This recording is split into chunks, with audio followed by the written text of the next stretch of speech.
Hi, everybody. Hello. Welcome to July 2025 edition of the Wellness Policy. My name is Wai Ting, back again for our 52nd edition of the Wellness Policy. How exciting is that, guys? Wow, Well, 52. yeah, Ray Lewis. What do you know about Ray Lewis, Wai Ting? That he wears the number 52, I assume. Yep.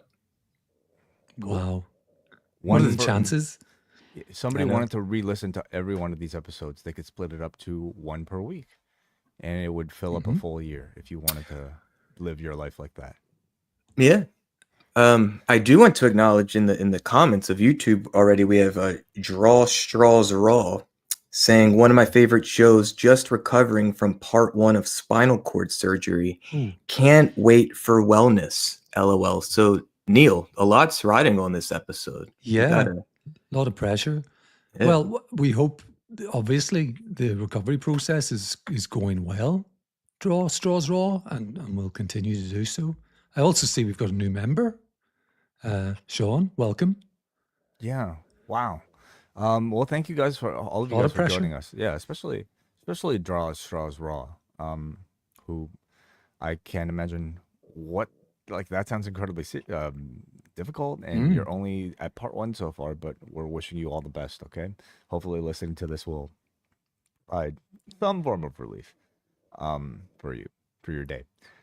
How are Wait, you? Yeah. it must feel like the 52nd day in a row you've done a podcast as well at this point, and you've got Dynamite tomorrow, Ask Away on Thursday, Mm-hmm. SmackDown Friday. Yeah, I did look at this on the schedule, and I realized I'm in sort of like a run here. I'm only midway through, Neil, because the last time I didn't do a show was last Tuesday, so this is a straight week of shows for me, and I'm pretty much just going through it until Friday when I'm going to do SmackDown with you. So that is Yeah. a show a day, which is somewhat unusual, but given this particular weekend, not hard to believe.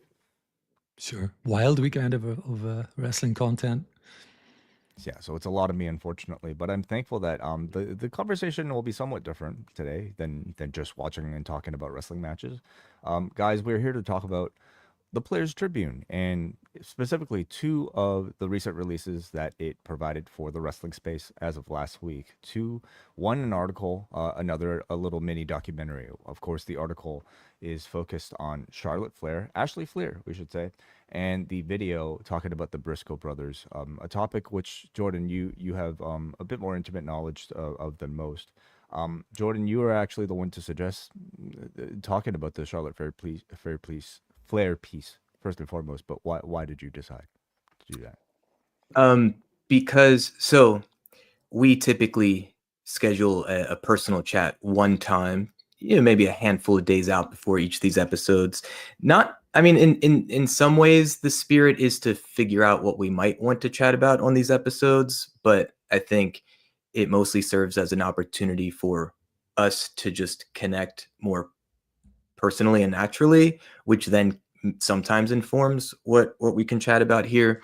But I was like pretty concrete at the jump, mostly because I had literally just finished reading the Charlotte piece and quite enjoyed it.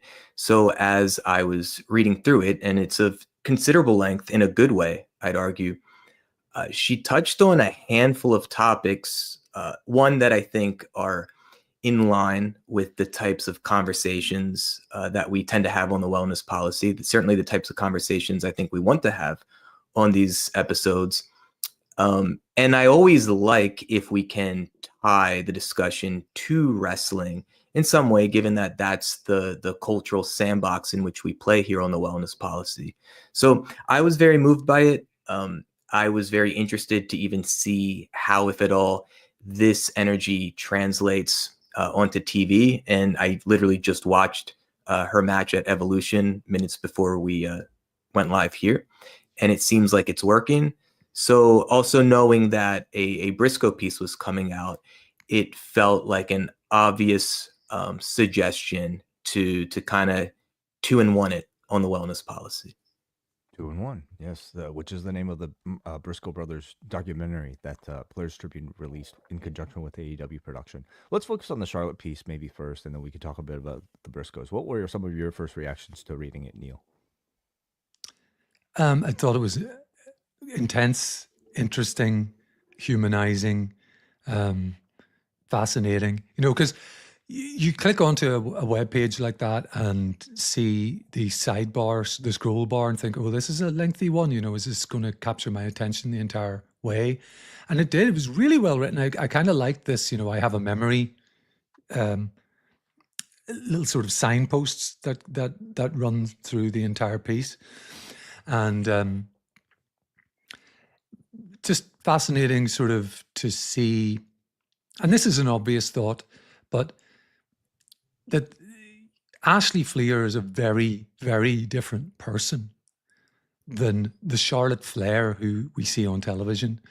In a way that perhaps her father isn't. You know, Rick, I think, has either absorbed the nature boy persona into his actual real personality, or that was always what the man is like. I don't think that applies at all to his daughter. And that's very clear in this piece. And it reminded me also of a documentary that was on British television on Channel 4 that had been, I can't remember the guy's name because I haven't done proper revision on this, but there's a British wrestling podcast called Gorilla Position, and the main host of it is a very large guy with ginger hair, hosts, and he co-produced a TV show some years ago where he spent some time with Charlotte, and it just reminded me too that in that she came across as kind of humble, kind of somewhat nervous in some ways, which is weird for somebody who goes out in front of tens of thousands, sometimes, you know, more people in the, you know, right in the center of this cauldron of people. And a very humanizing piece. Just to pause you, is it Smashing Glass Ceilings? Is that the name Yes, of the that's documentary? exactly it. Yeah. Right. Okay. Yes, that is by, I believe it is by James Dello of Gorilla Position. So That's is the what man. Neil's referring to. Okay. Yeah. Honestly, in reading it myself, I mean, we've kind of come to know what to expect maybe from these Players Tribune pieces. I think maybe the first time it's really kind of got on my radar was the Eddie Kingston piece. There are others, I'm sure, that aren't necessarily coming to mind right now, but just the name, I guess, Players Tribune kind of evokes like, hey, okay, this is going to be some form of like maybe exposition into like the person's mind and what's kind of really going on. And just on that alone, I think it's a wonderful forum that like professional wrestlers have. You know, typically I think we'd have to wait for either like a autobiography to be released for some sort of dialogue like this, and those I think have their barriers of entry for a lot of people, because you have to pay for the book, you have to actually read the book and maybe get to that part where like, you know, they speak of the like this sort of thing, or like maybe a really interesting interview, for instance. But like in the case of Ashley Fliehr, Charlotte Flair, I don't know how much of this we've necessarily had, at least not like to this level of depth and rawness, in my opinion. So I found it really interesting that this was a person who I think at the same time, whose entire career has sort of been plagued with like, I would say, well, certainly negativity, and I think for me a negativity that stems from um, an inability to really convey who she actually is on screen. I think in comparison to like many of the other wrestlers that she's come up with, it just doesn't necessarily feel like we're seeing like the real her, and this felt entirely like the real her. Authenticity, I think, is always, you know, maybe a key ingredient for not everybody, but like, you know, many of the successful baby faces that we have in this industry, right? And I think she's always lacked that whenever she's been pushed as a baby face. And I thought this was the piece that sort of completely provided it and made up for it in many other ways. Yeah, incredibly raw and made you very sympathetic to, I think, what, you know, we think of nepotism as maybe like an upper hand that a lot of wrestlers have, and I'm sure it really is. But it's also, it comes with its own disadvantages, and in her case, it's having to maybe live up to an image and persona that that was never her to begin with. And I find it very fascinating to see whether or not her direction as a character will change going forward. And I don't think it's just the nepotism, even though that's let's say a defining feature of the Charlotte Flair presentation, at least when people are first forming their own thoughts or perceptions of this person and wrestling character. But for a women's wrestler, like she's very athletic. She's tall, she's strong, and in the fiction of pro wrestling, she has been presented as the greatest women's wrestler of all time, based on championships, positioning on cards, and such. So beyond just nepotism, that's going to come with a certain level of criticism. Those at the top are going to have the most arrows slung at them, for better or worse, for right or wrong. And as someone who's been presented as the best, as the greatest, as with maybe like a more I guess what I'm trying to say is, Neal, I think the right word was humanizing this written piece. And I think for a lot of us as fans, consumers of the product, it has been more difficult, especially as positioned as a babyface, to feel the struggle, to feel a sense of sympathy for the character presented. And wrestling is an incredibly interesting art form for many reasons. But one is because there always is that blurring of the lines. And in some cases, the best pro wrestling presentations are these characters that introduce realistic elements of who the performer actually is. Then we can take a current example of one of the most successful women's wrestlers currently in Toni Storm, and we could argue that is pure character. It's pure fiction.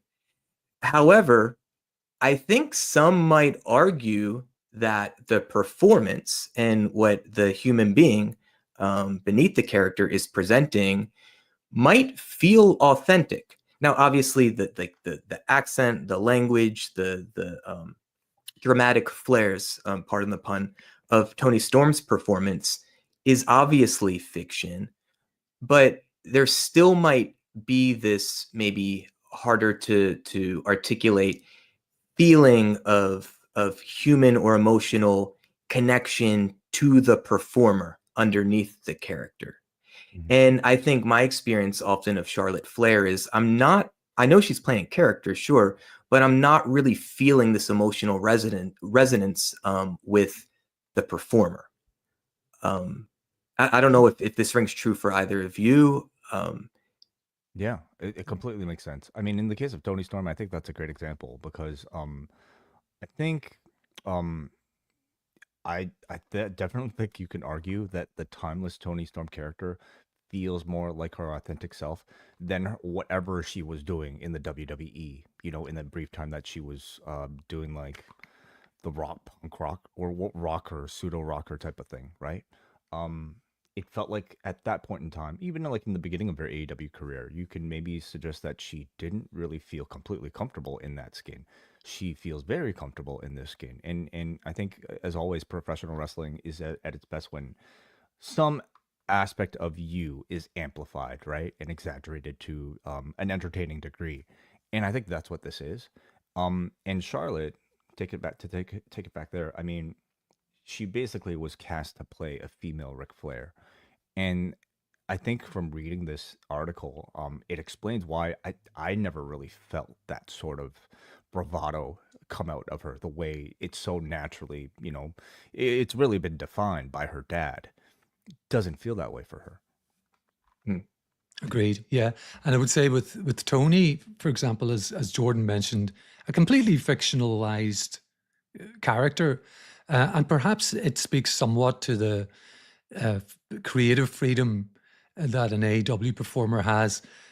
To me, the authenticity of Toni Storm comes through in her sense of humor, even as like our mutual friend Davey Portman did a great interview with her, and that's completely off the cuff. But she's in character, but she's clearly just tapping into that naughty sense of humor. Like she's, and she says things that are certainly not PG, wouldn't make it to WWE television. It's the same with the press conference Tony Storm performances, which might be somewhat irritating to, a serious journalist who wants to hear what the real person thinks. But it's a moment of entertainment within, that's what it's for.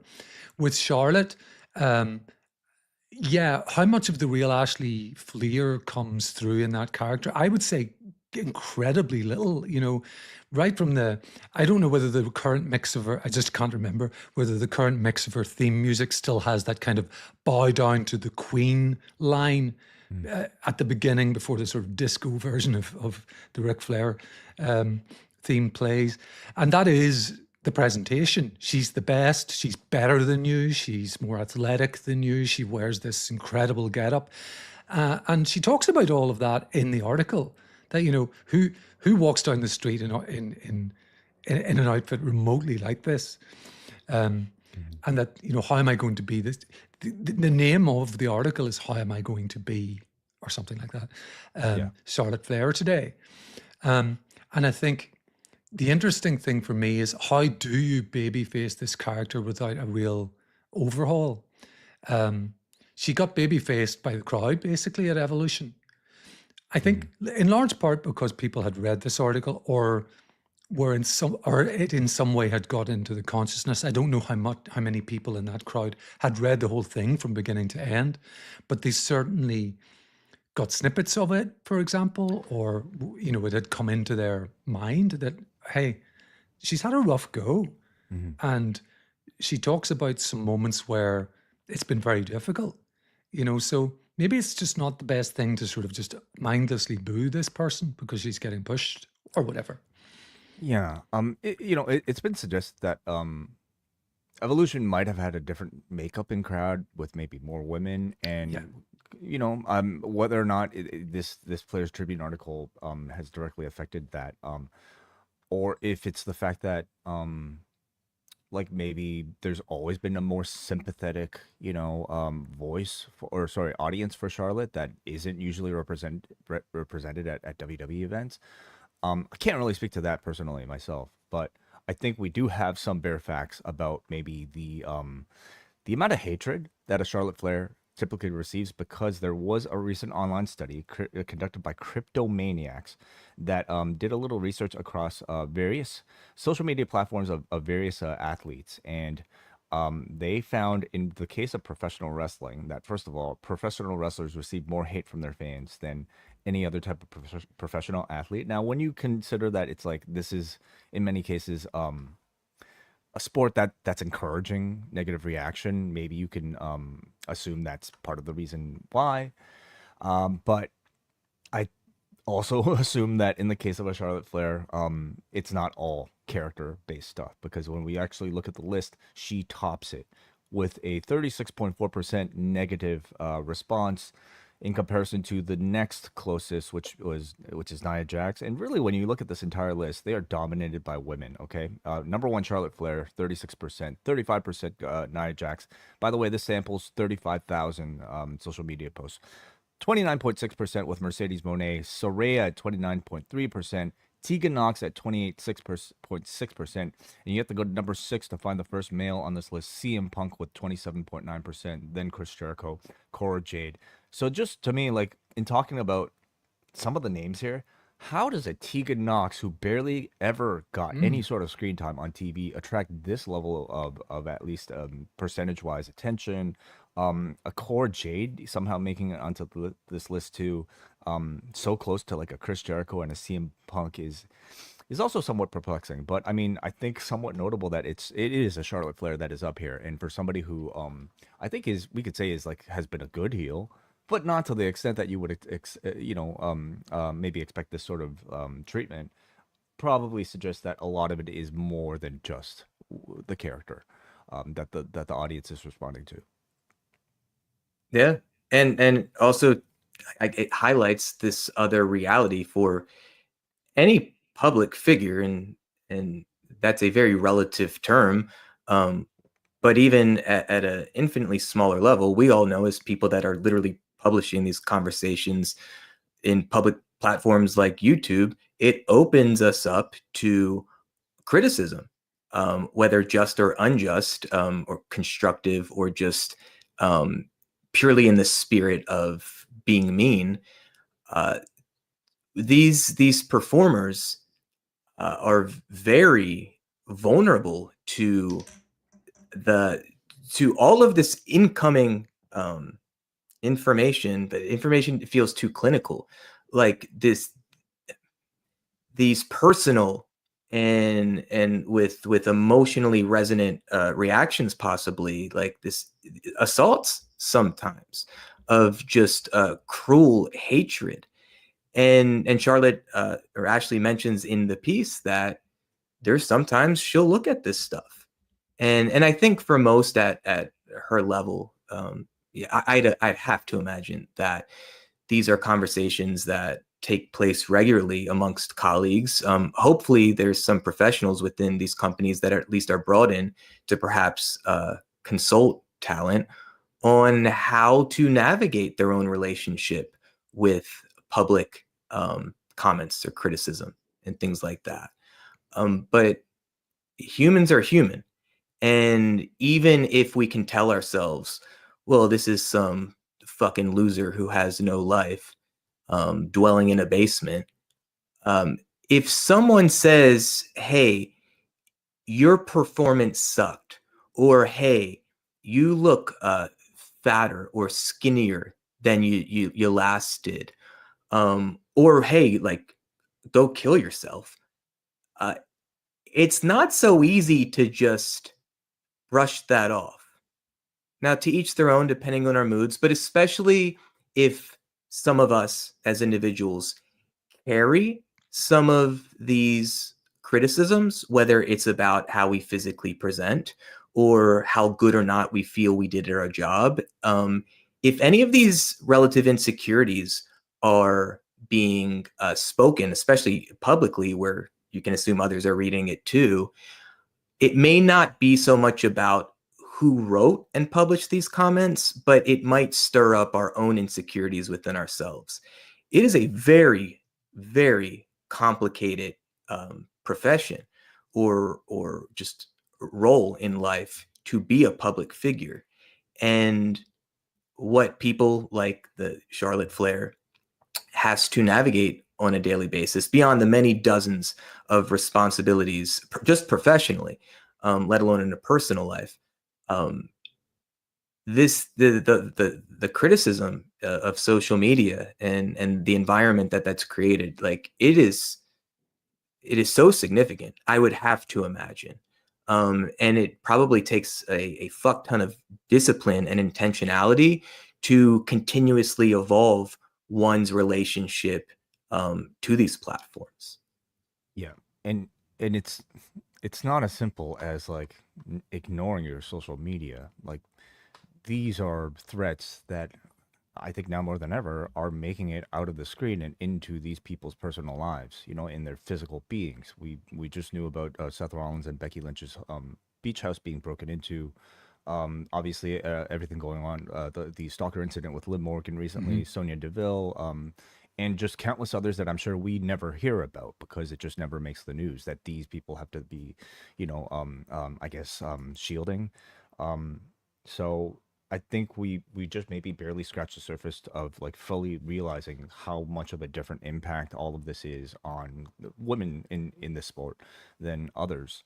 Were there any other particular standout like sort of notes or themes that either of you took from the piece? There were many. If I may just share one to start, Neil. Toward the beginning of the piece, her relationship with her brother, who passed a while back, Reid, and his dream was to be his father, to be a professional wrestler, and it wasn't necessarily Ashley's dream, but at least in the story she tells, and it seems like they had an incredibly warm, intimate relationship as siblings, and she recalls just a memory that feels like a sense of safety and peace within her own experience is just being kids, like in a room watching TV with her brother. And this was his dream. He was no longer alive to live it. So that is a lot of what fueled her, what motivated her, what drove her to be successful. Because as she recounts on day one of training, just being Ric Flair's daughter is not enough. Now, I'm sure it perhaps gave her a pass into what would evolve into the Performance Center today. But I don't think there was any guarantee that she would make it to TV, let alone be one of the most successful wrestlers of all time. And I guess for me, what I found interesting is that she said it eventually became her dream, but it initially was not. And in order to do what she did, certainly where the money's not coming and like the notoriety is not coming when you're just at the level of training to hopefully get onto NXT, it takes a lot of grit and motivation and energy and time. And there needs to be some form of fuel or motivation to drive that. So I guess in a more general sense, I found it interesting of just reflecting upon on why do we do what we do? What is the foundational drivers or motivators for what we do, especially like career? And this is beyond career. I mean, this is a lifestyle to be a successful professional wrestler. And I know what it's like, even personally, whether it's career related or more artistically driven.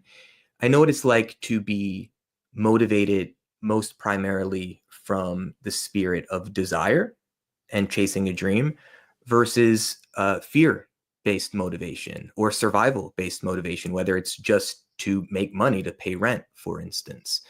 And I would argue it's a privilege for most of us, perhaps, to be in a position to be able to work toward a dream in order to provide a living for ourselves.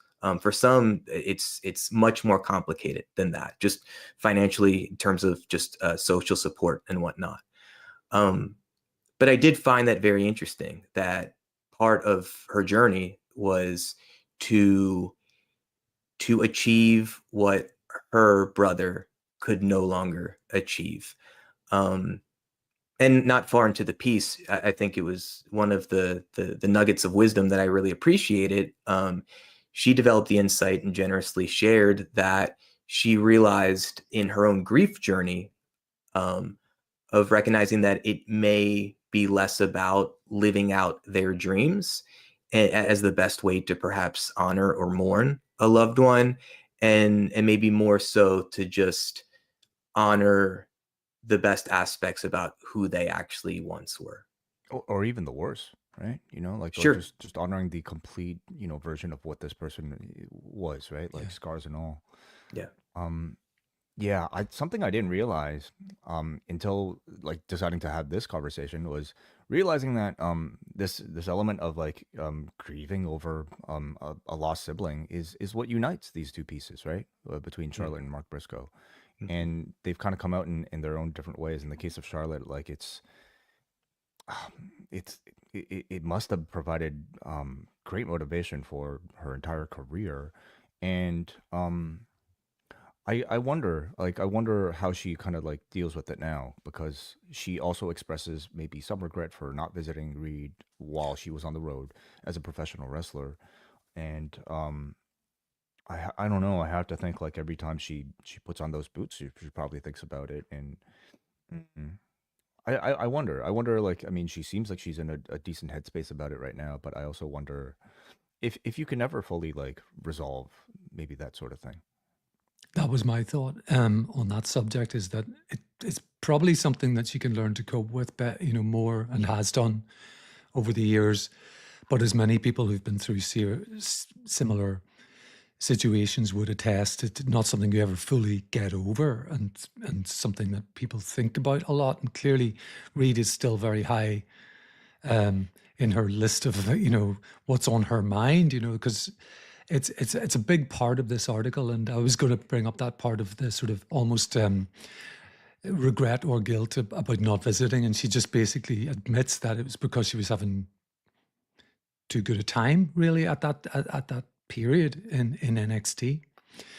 I think one of the elements that struck me is the one that probably got the most attention in the mainstream, that was plucked from the article, which was really about how women age out of the industry in an industry where, and she makes the direct comparisons, to her credit, because she could get some blowback for that, to people like Seth, Roman Reigns, Cena, people who are older than she is, Punk, she names names in the sense that they're the superstars, but she's kind of made to feel older.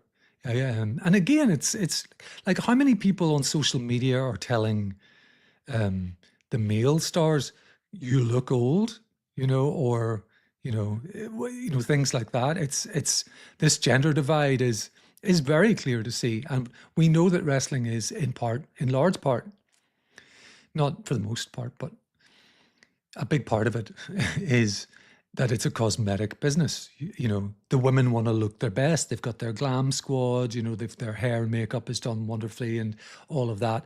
The guys, they want to, they want to get their pump on before they go to the ring and look as muscular and as big as they can. All of that is a big part of wrestling and always has been. But the part of this that Wai has on the screen for our YouTube viewers really speaks to that. She's very open. She's not trying to hide her age. She says she's pushing 40. She's 39 years old.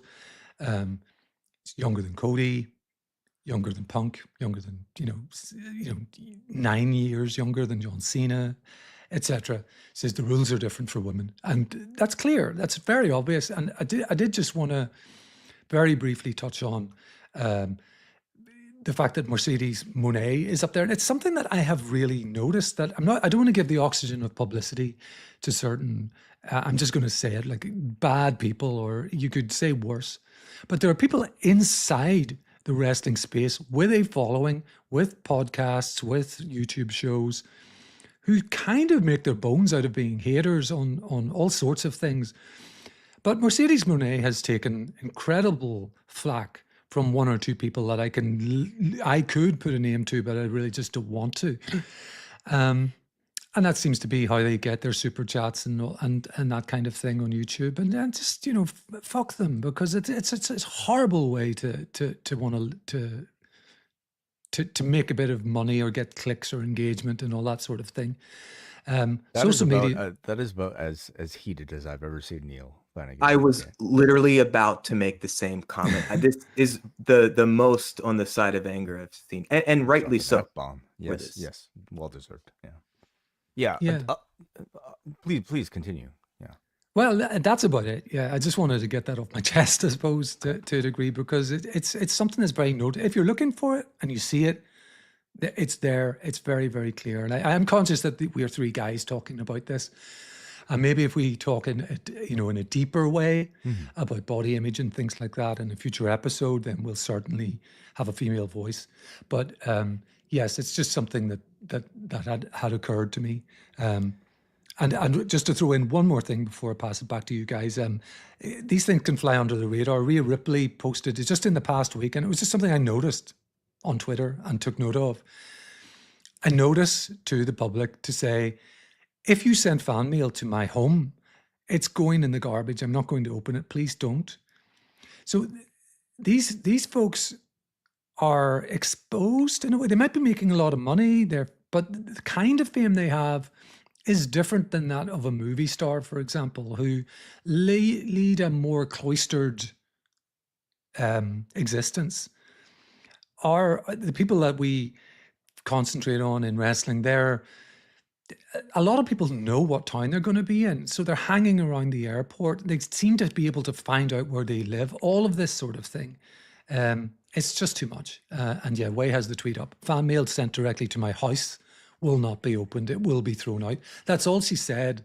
But God, I mean, what would that feel like? Unsolicited direct mail, probably scrawled, in green ink, arriving at your home. Not nice. Yeah. I think certainly many differences between the lifestyle, the how wrestlers publicly interface relative to, let's say, movie stars. First of all, when we're watching an actor perform in a movie or on TV, there's a clearer understanding, we could say, that they are playing a role. Where, to the point, Ashley Fliehr just wrote this incredibly humanizing piece, and we could argue there was a direct correlation between the fan support that she received just days later in her public performance. So the lines are certainly more blurred when it comes to who's the human and who's the performer, and or the character that they're portraying. But also, to your point, Neil, these are people that are traveling to other people's hometowns, and they're literally performing in front of them live in the flesh, not unlike musicians per se. So it's and I think many wrestlers, and this is certainly something that I even advocated for in my role at Ring of Honor, especially for, quote, less over talent or less featured talent, of utilize social media to emotionally connect with fans. If, quote, creative isn't featuring you or working harder to get you over, then get yourself over. And that oftentimes could be the difference of whether, like, we bet on you or not. No different than a band who's trying to get a record deal today. Like, their music isn't going to be enough. At this point, bands need to cultivate their own audience and prove to a label or a booking agent that there is tangible potential in terms of fans and ideally money being generated by what you're offering as a something in the public sector. I also want to acknowledge, Neil, you're talking about that wrestling's the physicality is certainly important. It's the vanity, how the talent present physically is incredibly, and I think for good reason, it's incredibly significant to this. No different than you're not going to have someone playing a Marvel superhero who is like scrawny, for instance. However, and when we saw this with even Adam Cole in recent years, where there was a lot of negative criticism about how he was presenting physically. The main difference, I would argue, is that my assumption is that for most, that wasn't necessarily taken into account sexuality. Whereas with women, just more generally in culture, but certainly in pro wrestling culture, women have historically, at least for me, when I kind of came of age and really got into wrestling in the 90s, particularly the late 90s, where I'm starting to form my own perspectives and opinions about the art form, more or less, women were sexual objects. And the entertainment, the value that ostensibly was offered by them was sexual in nature, bra and panties matches, etc. It wasn't so much about how strong do they present physically, or how athletic, or how skilled they even are, like, wrestling. It was like how big their tits are, how fucking hot they are. And that doesn't just like melt away with a women's evolution, especially because that doesn't or that many aspects of that are still like ever present in society at large. So in that sense, it's almost this double-edged sword for women, because not only have they just chosen a profession where their physicality and how they present in a physical sense is very important to their success or not. But then this sense of sexual objectification of their bodies, it's fucking gross. And I certainly appreciate my privilege of like not having to consider that in any real sense in how I navigate daily life. I think this is it's not an issue that's exclusive to professional wrestling. I think like we're still very much, I think, being brought up. I don't know if I can exactly say for like maybe a younger generation, but I could say for me, um we're kind of conditioned to expect a certain look out of our superheroes, aren't we? You know, and this comes from the fact that like a lot of like comic books that I read are created by men, right? And so even in seeing professional wrestling, which I kind of consider like a real life version of comic books, and I think are still very much informed by like the sort of I don't know, like expectations that we have of like what a man looks like and what a woman looks like, you know, in this sort of setting. We will judge our male heroes by how muscular they are, and we will judge our female heroes by how attractive they are, not necessarily how convincing it would be that they could kick ass, right? If we're talking about strictly an athletic body, Charlotte has like the perfect athletic body, does she not? You know, look at the UFC as just a prime example of just like what success would be, you know, with like the way somebody should look. And Charlotte has that. But in wrestling, that doesn't mean as much. You know, in fact, it might be seen as a negative, as she's kind of like, you know, expressed in this piece that she was often maybe criticized for maybe not looking diva enough, or at least she certainly had those concerns. It's a very, I mean, this none of this is sort of like groundbreaking information, but it's just not stuff that I think we still even think about enough as male wrestling fans. So she also talks a little bit about her divorce, you know, the first time to my knowledge that she's kind of publicly spoken about that.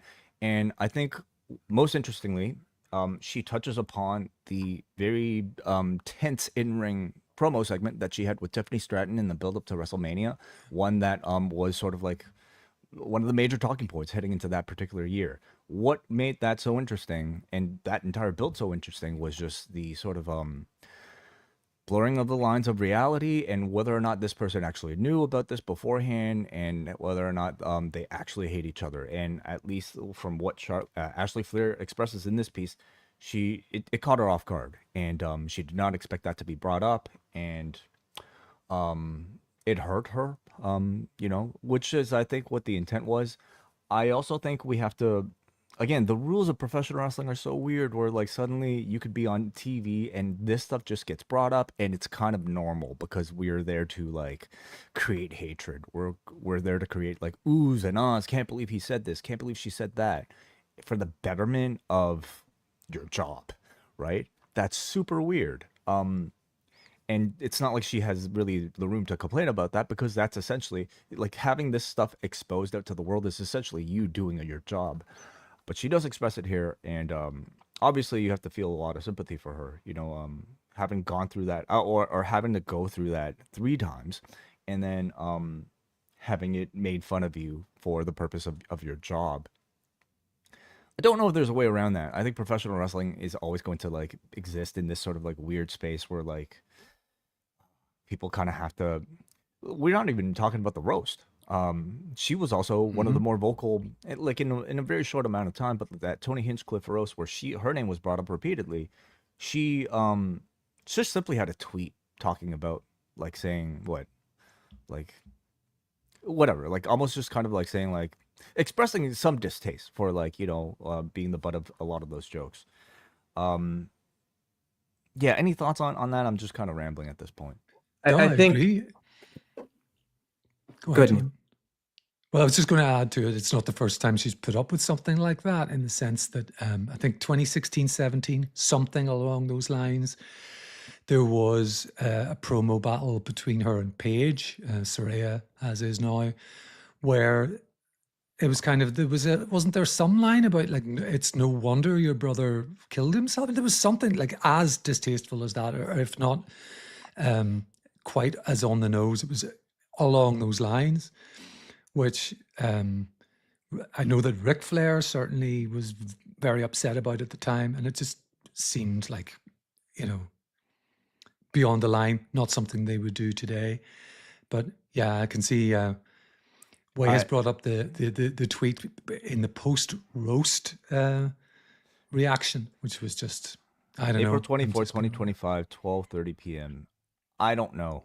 I'm just going to wrestle, says Charlotte Flair. So, I mean, they're doing it again. They're doing another one. I'm sure this sort of topic will probably be brought up upon, and I'm sure there'll be plenty of people that'll be say like, "Hey, suck it up. This is your job. This is a roast. You know, we're here. Everybody's getting made fun of." I don't know. With the WrestleMania build, I'm gonna argue both sides of it. With the roast, I think there's less of an argument for it because I don't know how those comments improve business. However, with the Stratton comment, I would argue that it generated more box office, i.e., more interest in that match. However, between wrestlers working together, I think the most important thing is trusting that you're going to take care of each other. It is an incredibly hazardous job, as we all know. And if we're not doing our best to protect not only ourselves, but the people we're working with in the ring, bad things could happen. Tragic things could happen even. And if this was a very personal jab that had really nothing to do with like the quote character of Charlotte Flair that Tiffany stated with Ashley unaware that this was coming, I'd argue that could have done severe damage to the sense of trust in each other. In that way, Tiffany wasn't taking care of Charlotte. And even in the ways in which I'm like interchanging the shoot name and the work name, again, it speaks to just how porous these boundaries are between these the characters, the performers, and the actors. Can I step in though in this particular instance and I think defend Tiffany Stratton because I remember very well the build up to this, and I remember how tense it was in that face-to-face satellite segment that very much I think led up to this. And Tiffany Stratton is relatively brand new in this industry, still trying to navigate I think where she's supposed to fit in. Here she is trying to share screen time with Charlotte Flair, who has been like she famously was steamrolling all over her in that eating her alive. Yeah. And a lot of criticism came out from Charlotte afterwards, and probably came up for Tiffany Stratton for not stepping up and not defending herself. She came into this particular promo segment armed to make sure that she wasn't going to get steamrolled again, and I think that was what was informing delivery of lines like that. So I don't blame her for that.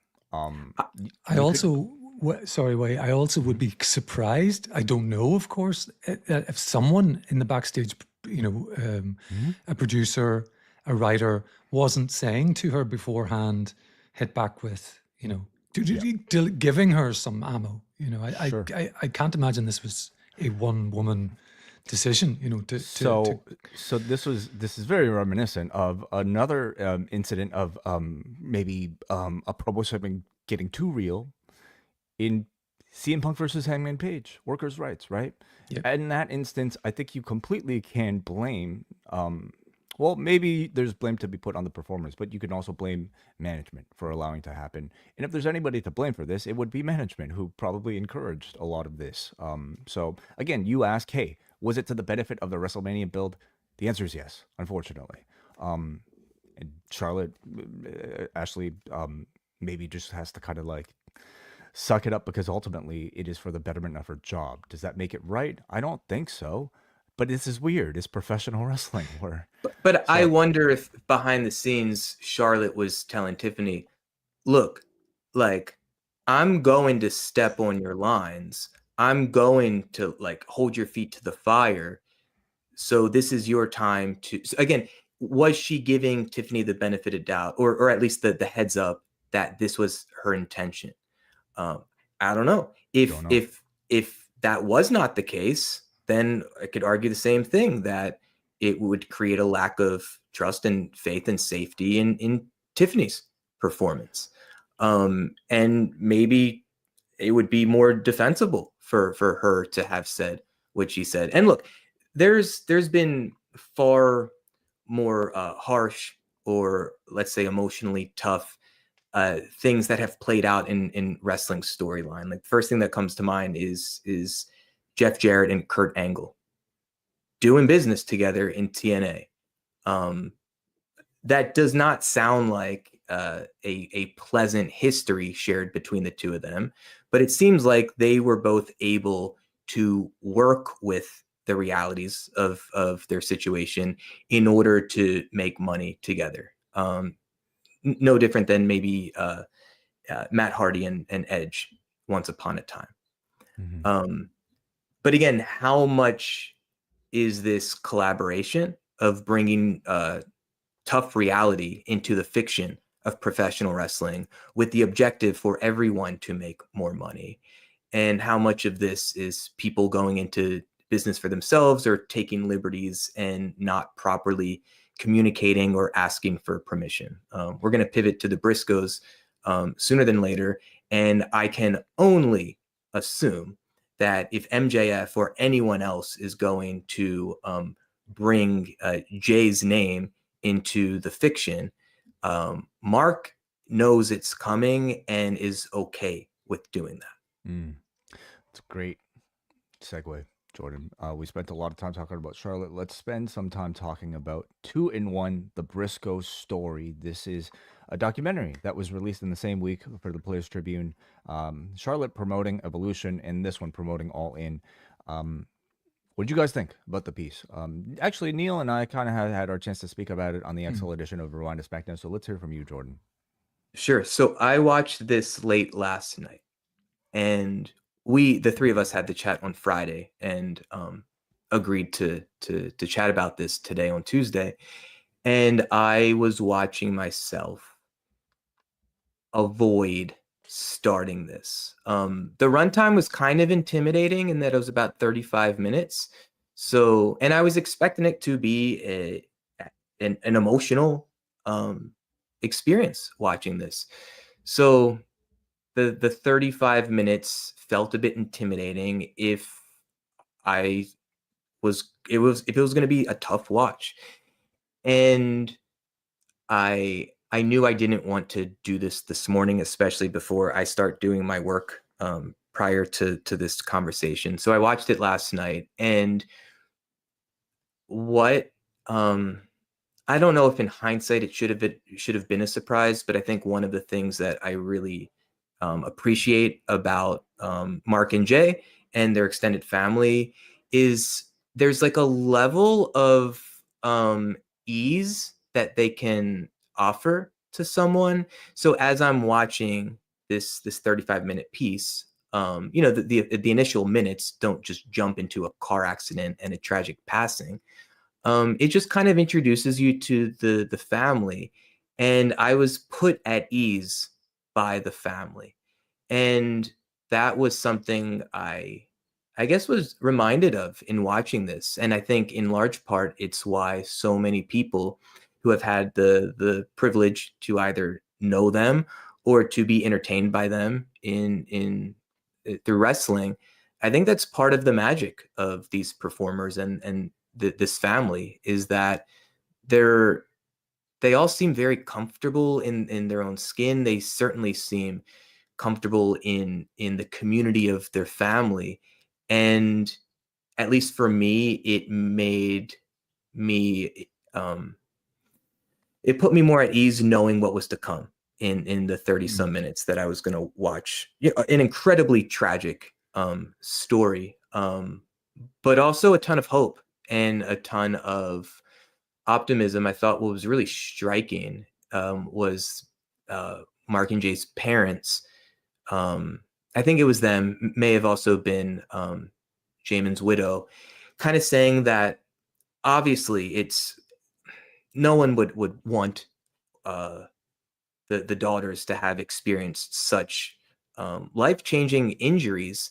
However, in the tremendous loss and grief of Jamin, at least the rehab of his daughters gave the family something in the here and now to focus on, and most importantly, like wins, gains, moments of positive momentum in the life of the family. And it's such a many things can often be true at once, and this is an example of that. That there can be tremendous tragedy, but then there can also be within it this trajectory of gains and wins and forward progress. These kids are incredible. Yep. My God. And it was really nice that all three of them, including the brother that was not involved in this accident, they were interviewed together throughout this documentary. You can really sense a bond between these three kids, and they're talking about tough shit, but they're making eye contact, they're laughing, like they have a really nice rapport, so it seems. And again, things like this at least made it a bit easier for me to digest what is still incredibly tragic stories that all these people are involved in. Just in emphasizing like what you just brought up about you know, the family sort of perspective on all of this, that this awful tragedy, and these awful injuries to these two very young girls was able to at least provide some, maybe some distraction from the pain of losing their child. To me, that's such a glass half full way of looking things that I could never ever like imagine. And to me, that's what's inspirational about this entire family. You know, you can kind of hear it from the moment that, like, in watching the funeral service for Jay Briscoe and hearing Mark speak up there. I think we all expected just like a man to be broken down and to just be incredibly emotional, and he was up there like, you know, like being fun and like just carrying incredible energy, and he explained that that was because he was so sure that his brother's good and that he's up there and that he will see him again. If he was worried about him, then he wouldn't be this way. And I just think it just, to me, um yeah, it's a type of like optimism I really wish we could all have in our lives. And I'm sure for them, it's so much of it is based on their faith. And I think it's a perfect example of the great beauty of religion and faith that, you know, might be able to inform a sort of incredibly strong mindset that this entire family has, including these children. I agree, and it was a really nice clip from Mark's speech at the funeral that was highlighted, where he was basically saying in his own say conversation with God, of, you know, God asking, do you really believe in what you say you believe? And for him, that made it a bit more clear of, yeah, I maintain the faith. And part of the faith is that my brother is perhaps in a better place. But at a minimum, I will be with him at some point again in the future. And Mark saying that that faith is in part, and perhaps in large part, what allowed him to continue living, to continue wrestling, to even get in front of the group of people that day and speak with some sense of strength and the permission to joke in what I think were really appropriate ways. However, I think it would be unfair, and I think Ashley Pugh, Jamin's widow, spoke to this in the piece. Like, what other choice did she have other than to like have some sense of resolve for her children and the family? And so I think it's unfair to just assume that all of these people are always operating from the place of glass half full. Mhm. It's a choice, and thank God they have access to that perspective. but I don't necessarily think it's easy to always maintain that perspective. Because in many ways it is a choice for us, but for some that's easier than not to maintain the choice and to live in the choice, because that shadow side is there, the grief is there, and it's just a matter of the story we choose to tell ourselves about the grief.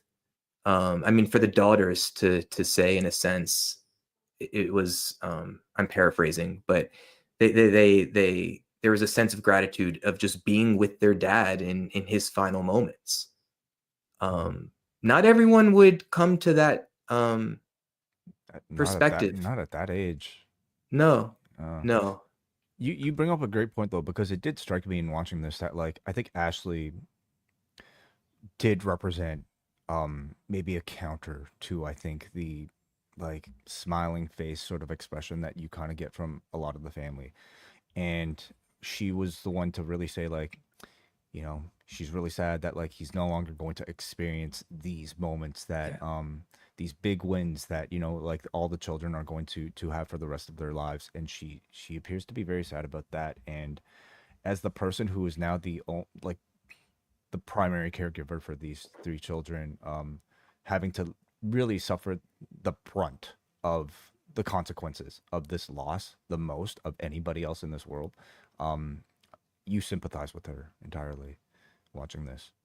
Yeah, Massively. sorry, Neil. Not only is, and she said even in the more recent year was perhaps more emotional for her than in the immediate days or months after the accident, where a lot of the focus was just on like triage, for lack of a better term, of just trying to like hold on and to tend to the more immediate needs. And now that things are very luckily, um, let's say, improving or becoming a bit more normalized in their lives, now she has more room to emotionally process not only her loss in a life partner and a co-parent and all that, but her heart also breaks for what her children are and will miss out on, um, which for one just shows a tremendous amount of empathy that this woman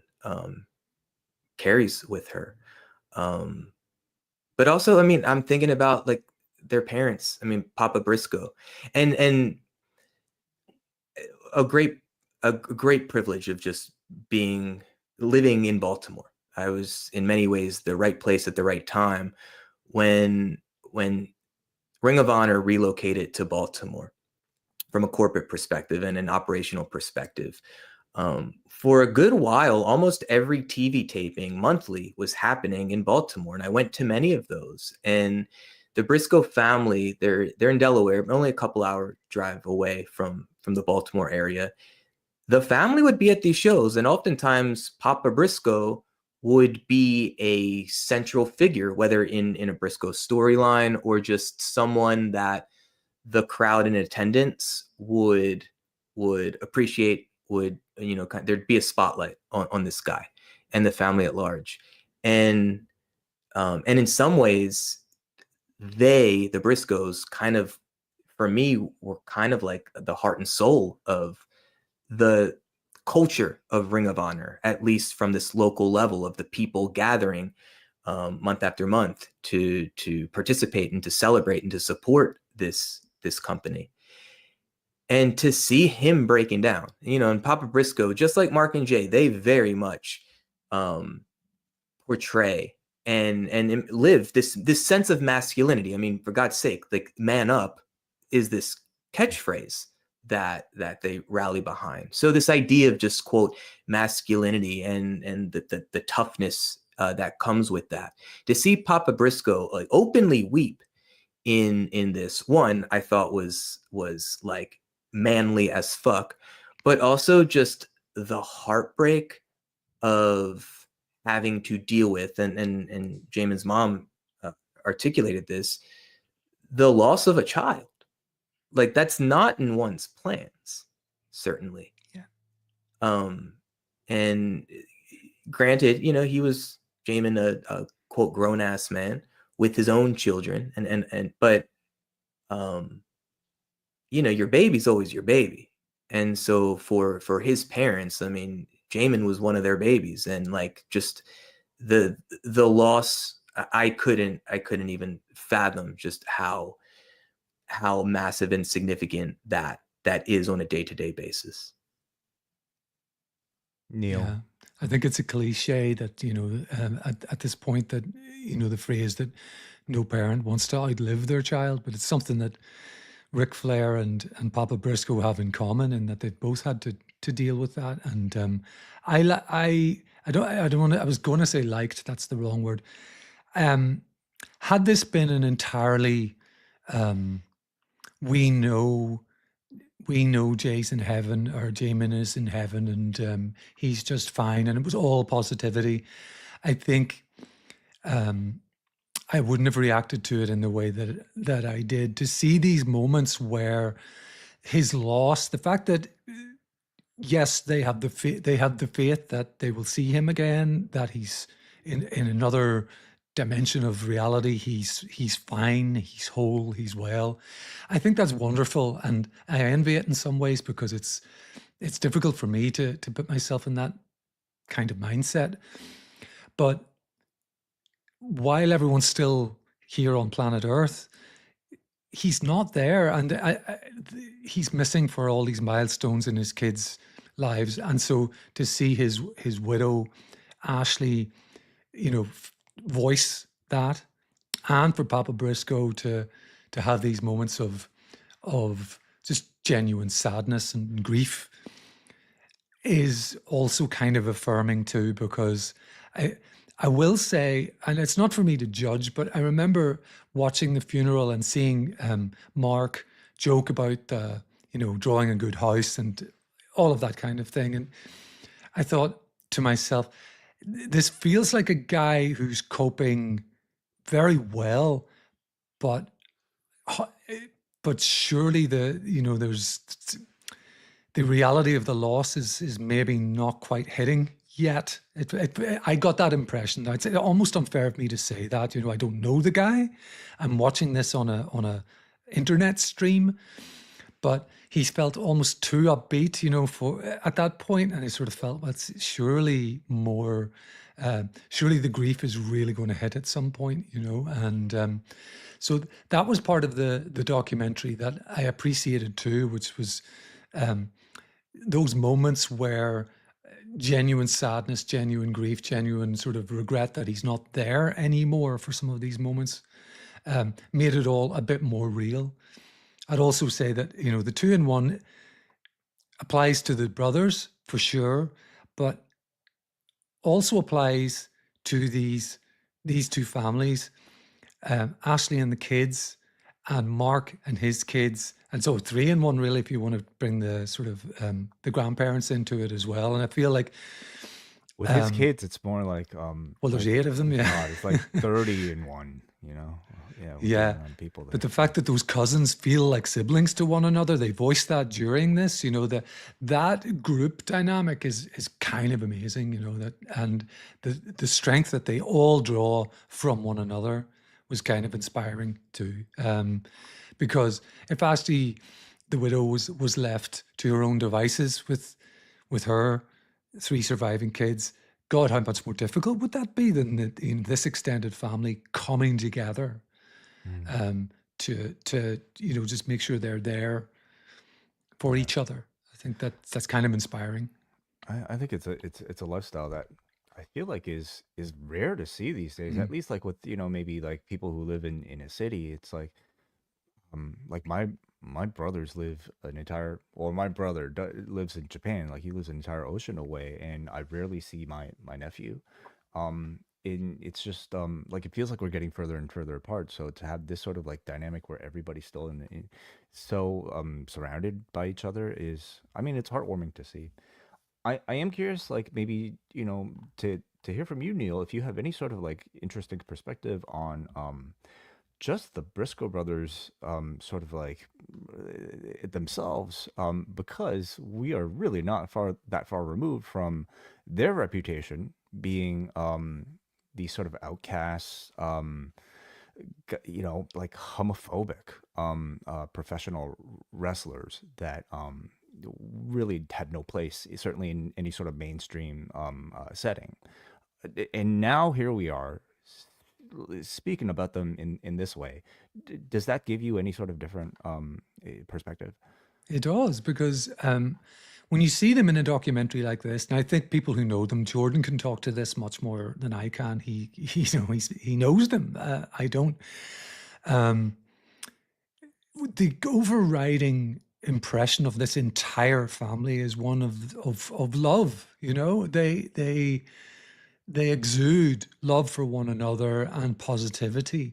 And I think Jay Briscoe, yes, I certainly at the time of his comments reacted badly to them. I mean, why would I as a gay guy not, feel that way?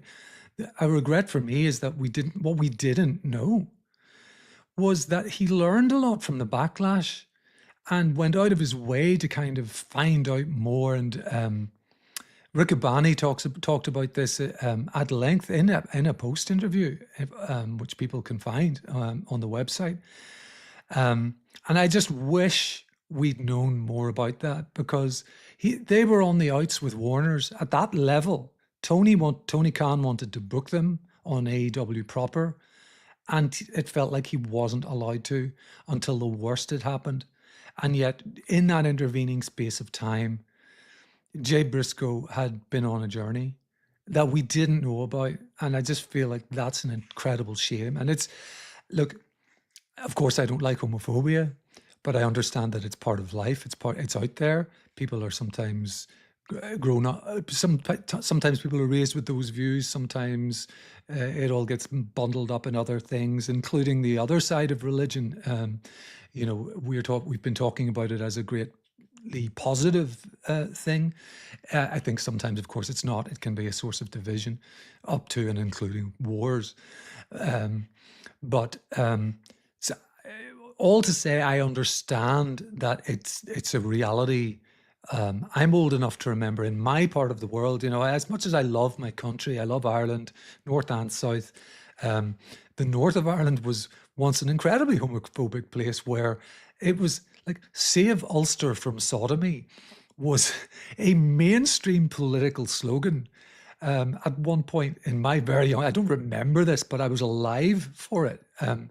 Because one of the mainstream political parties didn't want the decriminalization of homosexuality in the early 1980s, because we lagged behind the rest of the UK and all of that. So, look, I'm going off on a huge tangent, but it's all to say, I understand that people can change their outlook. And I think in wrestling, one of the wonderful things about wrestling is that it brings anybody and everybody together in a lot of ways.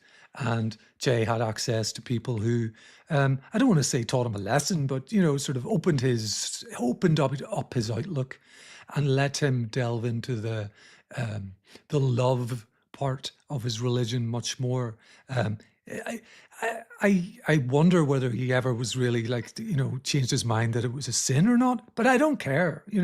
That doesn't matter to me. That's just someone else's opinion based on religion. Obviously, advocating violence or anything like that, that's sort of beyond the pale. But anyway, I'm going on too long. It's all to say, I just wish they had got, as a wrestling fan, purely as a wrestling fan, I wish they had really got that mainstream run as a tag team that they deserved. Yeah. Same. They are my favorite tag team of all time. And look, like, Jay fucked up and he suffered the consequences of that. But I truly believe that at that time he could have had like a real credible run as like a top heel against Cena in WWE at that time. I thought he was one of the most effective, believable, comprehensive pro wrestlers I've ever seen, from every aspect of what we ask a wrestler to be, verbally, athletically, believability, and otherwise, both as a face and a heel. I mean, they're two of the most complete pro wrestlers, I really believe, and it's nice, at least now, that Mark is getting more opportunities to showcase that. Speak, to the conversation that we're having. I think one of the things that sucks about this is just a very general societal statement right now. If someone, let's say, fucks up or says something, quote, divisive,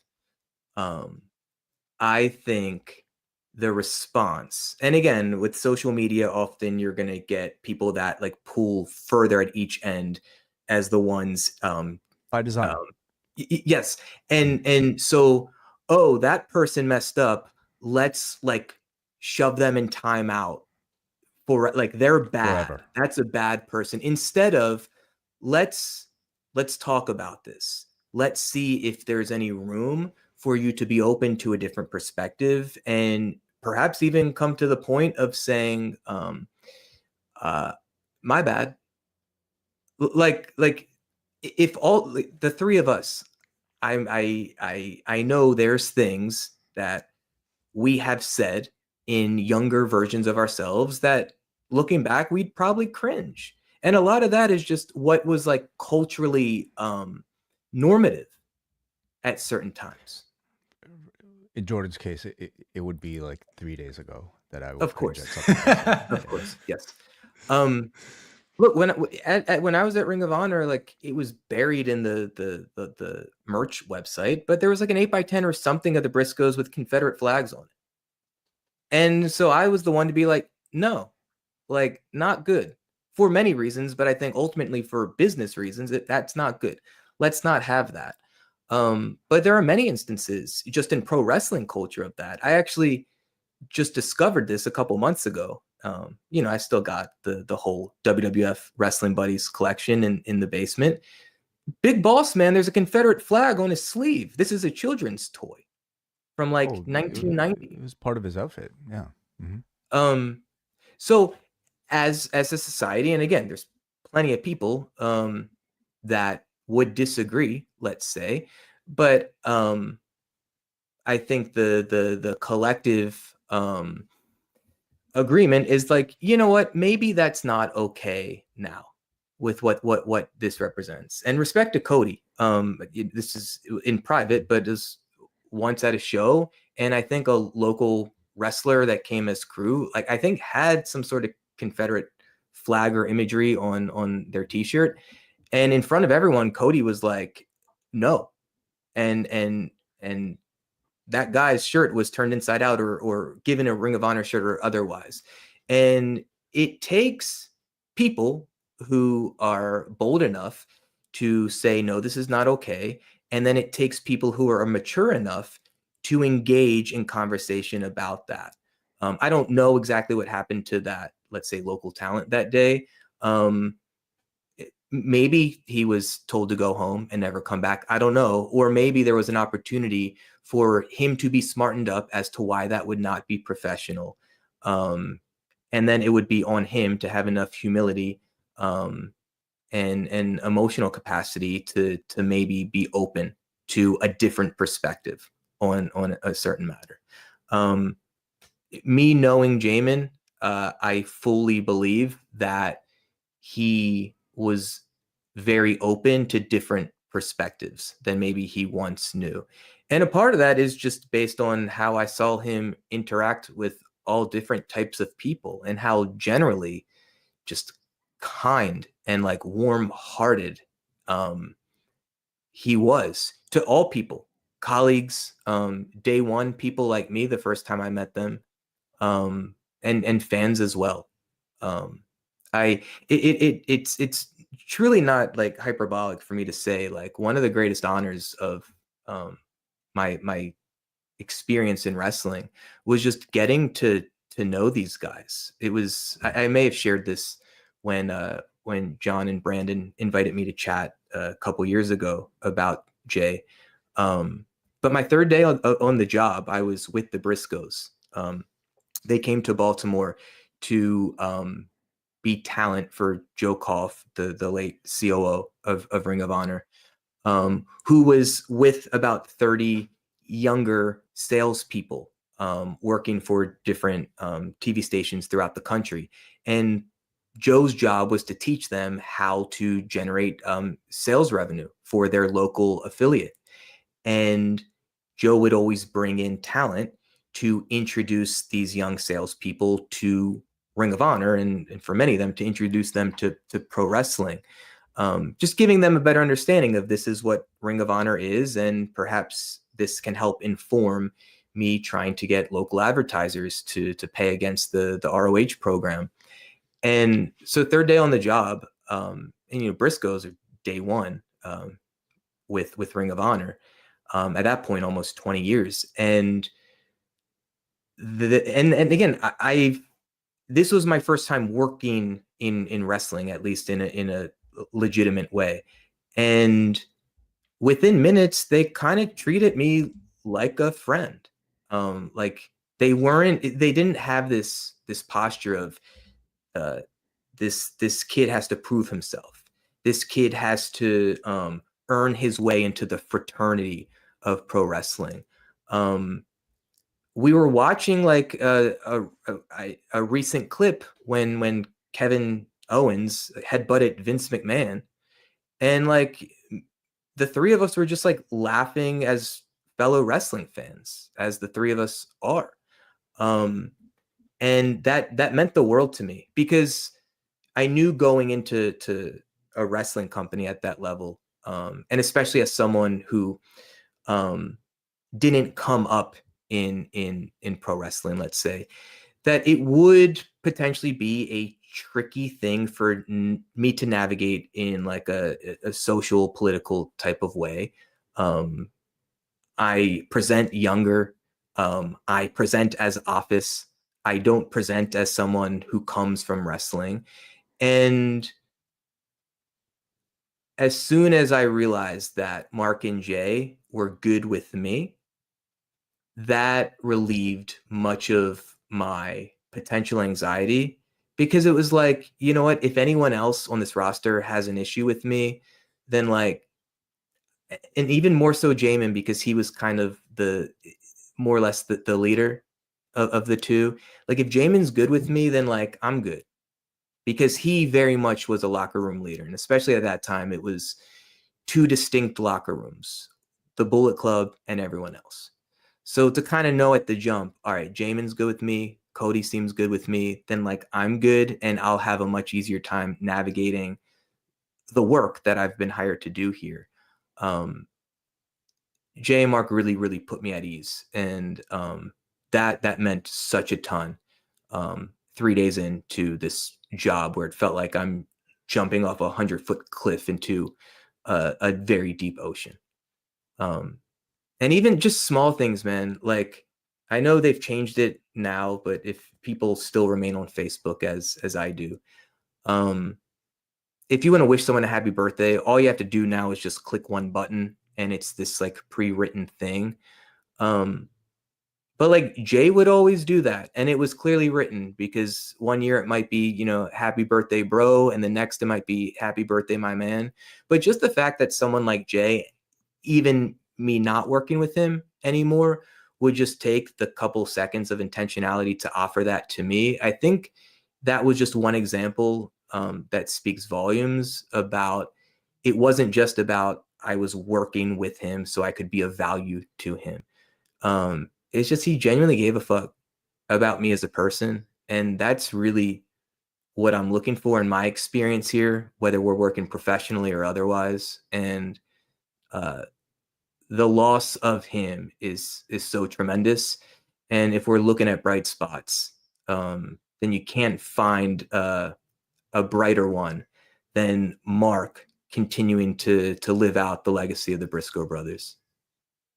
Yeah, certainly. And that's, I think, now more evident than ever. When, I mean, I'm a huge proponent of this, and it's especially the case after this past week, seeing documentaries like this. I think he could be the face of the company. Like he is appealing to just a type of thing that I don't think other people really provide. in the story that is just absolutely incredible and inspirational that you can't write.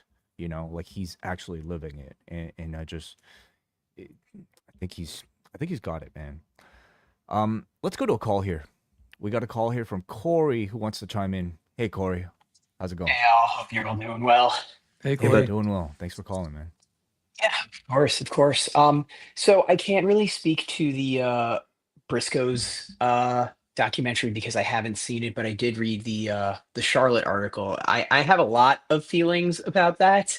It spans from just like how my views on like parenthood to my views on pro wrestling as a medium, the fan, and like parasocial aspect of it. It really touches a lot of things. And I think for someone as hyper visible as Charlotte to or Ashley to be saying all of this, I think really just like puts a big microscope on so many thoughts I've had throughout the years of wrestling, some of it twinged with like absolute disdain, I think.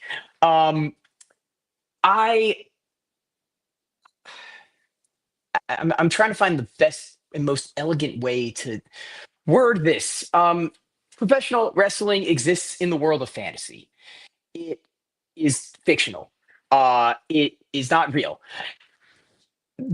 Like the fact that there exists this negative feedback loop of people treating the fiction as gospel and it ending up affecting the performer both either in a way where like the fiction becomes reality or them treating the audience's negative reaction to them as this sort of indictment on themselves is just like it's terrible at its like most benign. I mean I don't want to say most benign because it's bad in every aspect, but at its most benign, you have someone like Charlotte who takes like all this stuff personally. At its worst, you get almost like this kind of like Hulk Hogan type thing where it's just it seeps into the ego or something like that. It's kind of turning the fantasy into the reality, and it's terrible. And to see someone like Ashley who very much is like going through a lot of shit, who like this seems to be her reprieve from like a whole lot of other stuff happening in her life. It's fucking terrible.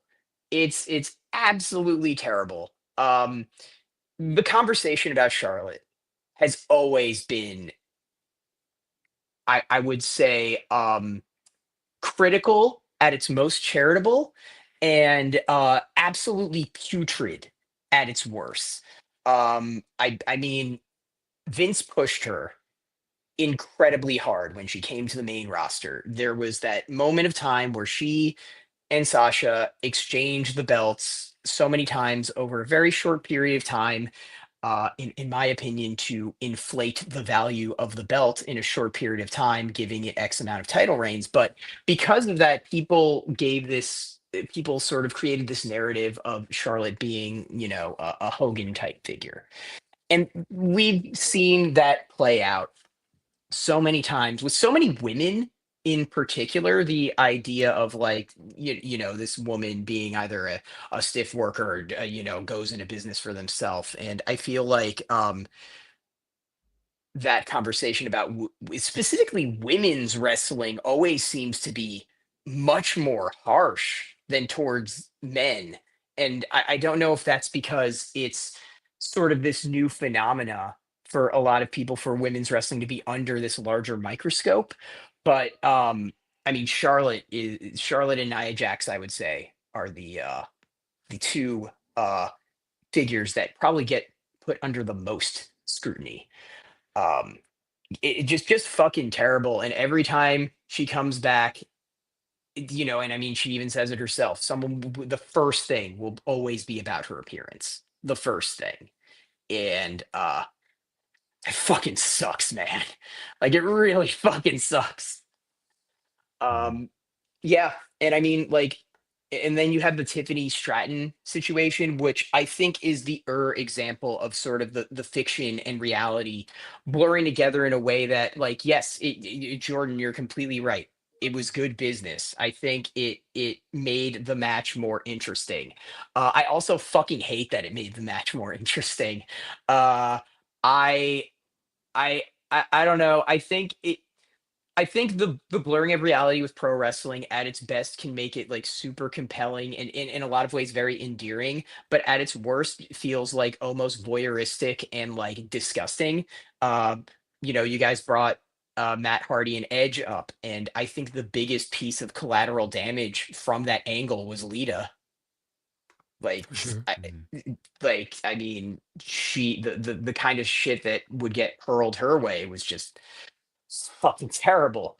I think in a lot of ways, Charlotte is the perfect example of the fact that while women's wrestling as a sort of presented idea or presented thing has come such a long way, the sort of way people receive women's wrestling has still lagged behind the presentation, I think. Mhm. It's a great point. And I'm listening to all of this, and I'm just like maybe putting more of a sort of mirror upon myself and thinking about like, like my role as a fan and also as like a critic. Like if I've contributed to any of that negativity, Um, and like we just talked about that Vengeance show, Vengeance 2005, where we had a Kane versus Edge match, and we were trying to like just recount the incredibly convoluted way that we got to all of that pairing with the Matt Hardy in the background. I completely felt like it was notable in hindsight, like how Lita was utilized in that essentially as a tool to get Edge over ultimately, right? To just to really at her expense, and it just kind of brings to mind this line back to the article that Charlotte wrote and kind of vocalized that here um okay. Never mind that we live in an era where athletes are extending their primes longer than ever. For men, and I say this with so much respect for the guys I just mentioned, there's no such thing as aging out. For women, though, the rules are just different. For women, as depressing as it sounds, I think a lot of people still only know one way to value them as young and disposable. And I think you see that in the women's stories that are allowed to be told. Um, how much of it do you think is currently being addressed? Is this changing? And how much of it can be changed in what is still predominantly a male produced medium? So I think when I think about the stories about like older women in professional wrestling, I can only think of one, and that's the TNA angle with Mickey James's title reign. When she was, she was doing the Ric Flair thing. If I lose, I retire, and that led into the very hyped Jordan Grace match. That was I think that was the headlining match at Bound for Glory, if I'm not mistaken. But I think that was the only angle or like storyline that I can think of involving a tenured women's wrestler who is very much seen as like someone who is older and not seen as like someone who is like this old lady past her prime, like something like that. Like she was seen as this like veteran of the industry, someone to be revered and someone who is a fighting champion. Mhm. There's certainly a shortage of it, and I brought this up in the in talking about this article initially. But like we have now Trish Stratus, who Mhm. is 49, I believe, Yeah. wrestled just a hell of a match at Evolution, and but she's not being billed at all like she's a 49-year-old. In fact, like the promotion is sort of like running away from that. But she is And being presented as a legend, with Mhm. someone where there's a gravitas because of the time put into the profession. Yes. But a big difference is that she was kind of at the forefront of that. Still very much a more sexualized presentation of women, but performers like her and Lita were given more opportunity to just go out there and wrestle. And that was newer, relatively, at least being presented in such a way. And just because they were the first, let's say, with no disrespect to any of the women that came before them, now they are just at an age where we can bring back women of a certain age that can still go, that are still physically presentable in the ring from a work rate perspective. And we can only assume that this will continue on. So like current wrestlers, perhaps in 20 years, may still return as these revered legends. I would like to think so. And I would, like, in the case of Trish, maybe what I'm trying to get at is, would Trish be brought back? Yes, she's a legend. Yes, she's still like incredibly in great shape. If she didn't look the way she does, would she get the role? Would she get the spot? You know, there were plenty of other women that were in that crowd that were of that era. And they're not as famous as Trish, number one. I don't know if athletically, like if many of them are still maybe as active, but I guess I do ask the question. Like, I think that's kind of maybe what Charlotte is getting at here. Like, okay, if she doesn't look like Charlotte Flair at age 49, will she be brought back in a sort of like spotlighted capacity?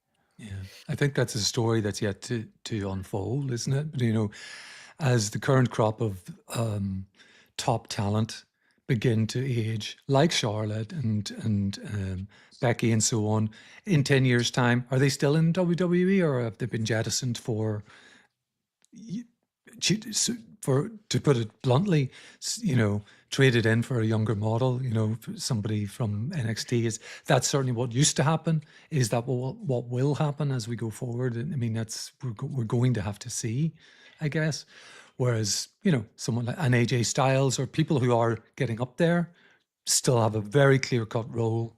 They mightn't be in the World Championship picture, but they're still absolutely up there in the top company in the business. But I also wonder if AJ Styles, or maybe a better example would be Goldberg this past weekend, if they presented very differently physically. If Goldberg just lost his muscle mass, for instance, how valuable would he actually be in 2025 to WWE? That's a fair point.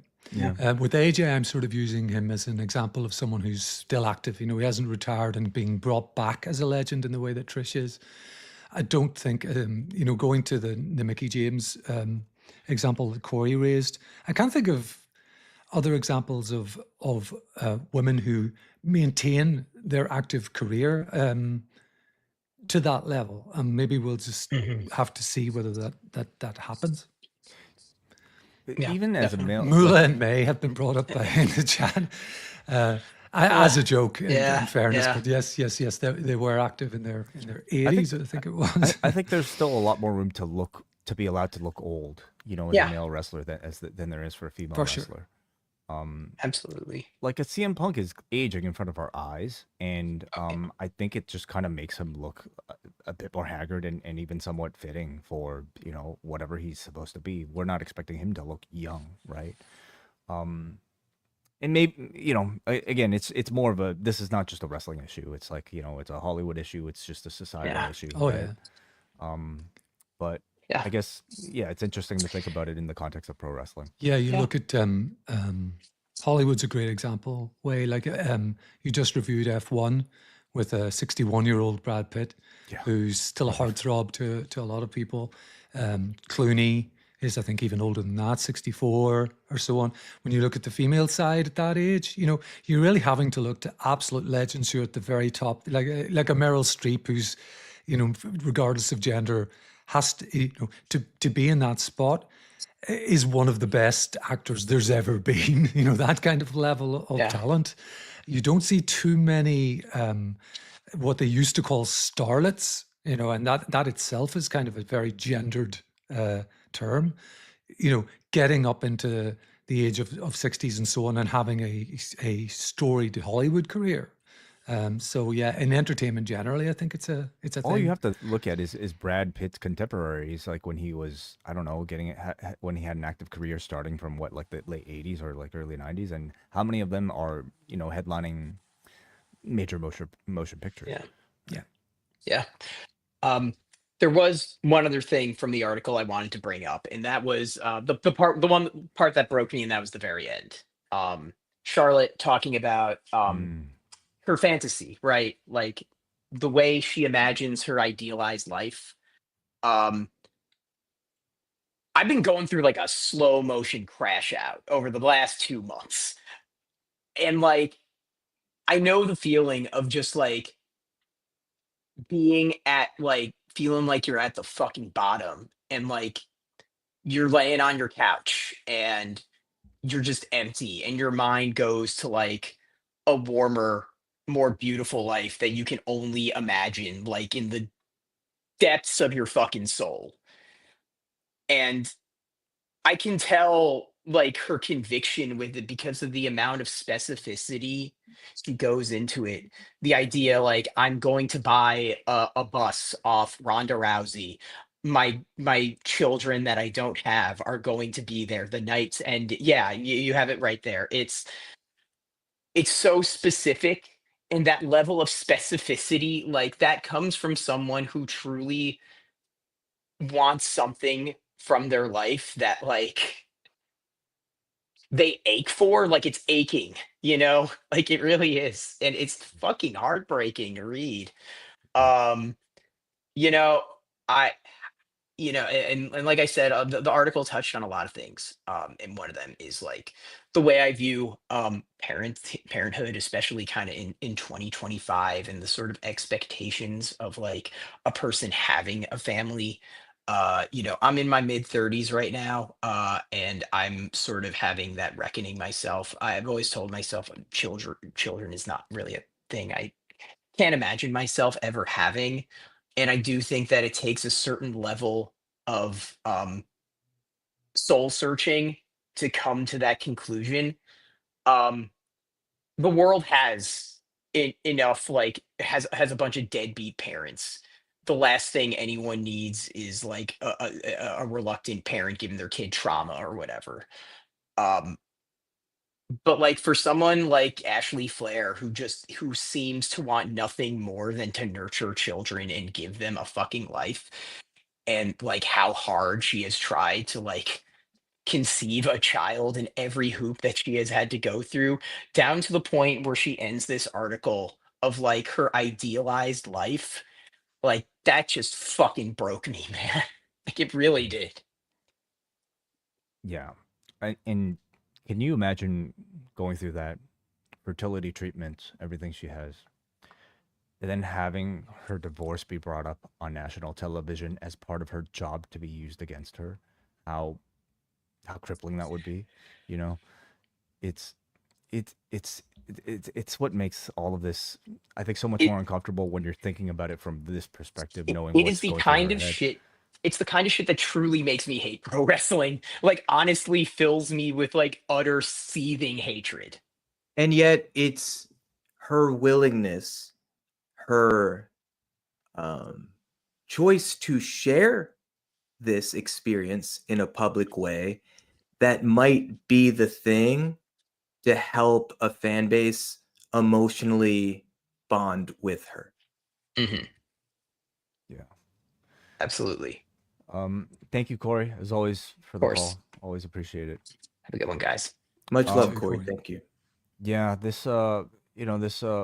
both of these pieces, I think, offer so much perspective, um on the wrestling fans experience that I think we're kind of struggling with. Like, I mean, Yeah. I'm telling you, I'm kind of pointing a mirror even just at myself and my own contributions to all the discourse surrounding all of this, and thinking about what my role was, what my role is in it all. The nature of this thing we enjoy is that it is there to blur reality, and it's there to create divide, and it's there to create tension for the sake of us wanting to see two people to pretend to fight. um what's the solution, you know? Or is it just simply a recognition of like, hey, these are the casualties of the thing that we're all enjoying, and maybe this is what Ashley Fliehr is just kind of expressing. Anyway, any closing thoughts from either of you about it? I think just in this public way, kind of posing that question to yourself and just bringing some sense of humility and open-mindedness to how you may or may not be contributing in certain ways. I think that's the work of all of us in life. There's no instruction manual to any of this. We're all just fucking trying to figure it out the best we can. And this is in very like intimate, personal ways, but also then collectively, whether that's two people engaged in a wrestling storyline or an entire wrestling company or an entire wrestling culture of fans and everyone else under the sun that contributes to the society of a pro wrestling culture.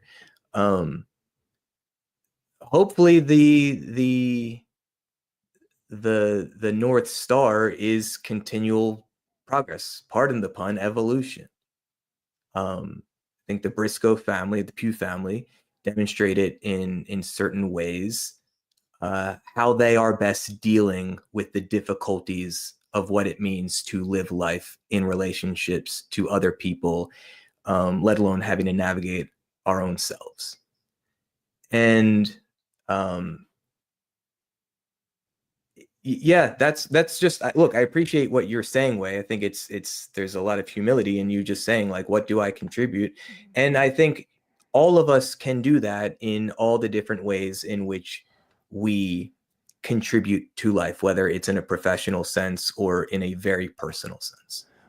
For me, like what I think like has been helpful and what I feel like we can offer is just discourse, right? And it's having an open ear to listen to other perspectives, so that and to have an open mind, which is getting increasingly difficult to do in online conversation and online discourse, where I think everybody is just, you have to pick a side, right?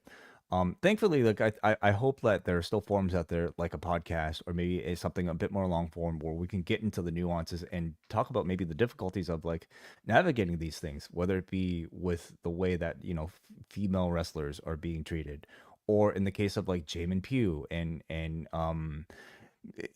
possibility of change that, you know, unfortunately came only, like I would say, acceptance that unfortunately only came in the wake of death. Well, should we not be moving towards a society where we can have that sort of redemption for somebody before they die? Yeah. You know. So that's that. This was a a unique edition of the wellness policy, but one that I'm very glad you suggested, Jordan. This was Yeah. a good conversation as always.